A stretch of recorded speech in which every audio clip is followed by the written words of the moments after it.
Let me tell you a very short story. 3 astronauts on a mission to land on the moon in April 1970. They were already prepared on their way. But over 200,000 miles from Earth, all of a sudden, boom, an oxygen tank exploded. And the spacecraft began to lose oxygen and electrical power. The mission was over already because the mission was to land on the moon. But now they have a new mission, how to get back home alive and safely. This is the story of Apollo 13, and it contains some of the greatest lessons about leadership and teamwork, especially under pressure. My name is BenAdejumo. I'm a professor of leadership and ethics, and on this platform, we study leadership beyond theories.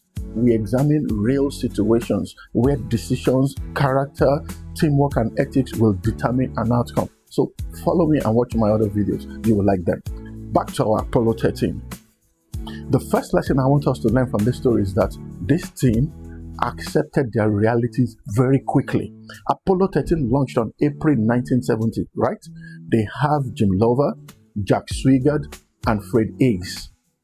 56 hours into the mission, an oxygen tank exploded, and Swigert famously reported, "Houston, we've had a problem here."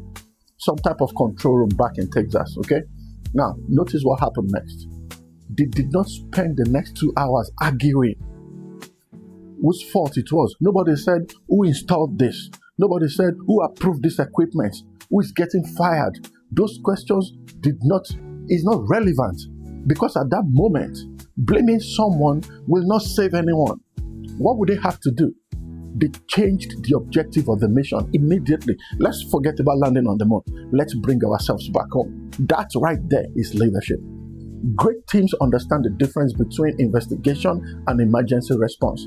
When the building is burning, for example, you get people out first, then you investigate who started the fire later.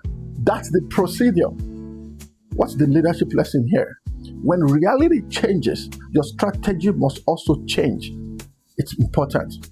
Don't get stuck to a system that is no longer working. That's the point. Lesson number 2, teamwork is not about who gets the credit. And this is what makes Apollo 13 very fascinating. The astronauts became the face of the crisis, but hundreds of people on Earth were working behind the scenes. The flight controllers, the engineers, the scientists, the technicians, mission planners, contractors, everybody had a role down there. But one of the most important leaders was the flight director. His name was Jim Kranz. Yes, he had to rise to the occasion because people back in Houston, there was no way they can repair the spacecraft. They couldn't walk into mission control and take some counsel. Remember, they were operating from 200,000 miles away. And that also teaches us something very powerful. Check this out. Teamwork is not proximity. It's not closeness. Teamwork is alignment. We can have 10 people sitting around the same conference table and still not have a team, because a team is not created by location. A team is created when people say, the mission is bigger than you and I. So yes, I'm an engineer, but I can also function as an electrician right now. It's not what I get out of this. It is what does the nation need from me? Because the mission is bigger than you and I. Lesson number 3, great teams use the expertise in the room. From the story, carbon dioxide was already building up in the lunar model. You know what that means. But NASA engineers in Houston, they already figured out how to help them out just through communication by using the materials available on board the spacecraft. Think about that. There's no replacement coming. Amazon is not delivering anything to anybody, yet at least. Do you know what that means? That means you need to learn to work with what you already have, because that was what they did by following instructions of the engineers in Houston. And this makes it one of my favorite leadership lessons. A leader does not need to be the smartest person in the room. A leader needs to know how to use the smartest people in the room instead. You see the difference? Don't be that type of leader that will destroy his team because you believe your position means you must have every answer. You are wrong. Your title gives you responsibility, but it doesn't give you omniscience. You can't know everything. Leadership sometimes can say, I don't know, but who among you understand this more than I do? And it is not weakness to admit that. That is leadership maturity. Pride comes before destruction. If that leader insisted that he was all-knowing, they would all have died. Another leadership lesson here is that pressure can reveal the quality of your communication. You are trying to solve a life or death problem. Oxygens are going down.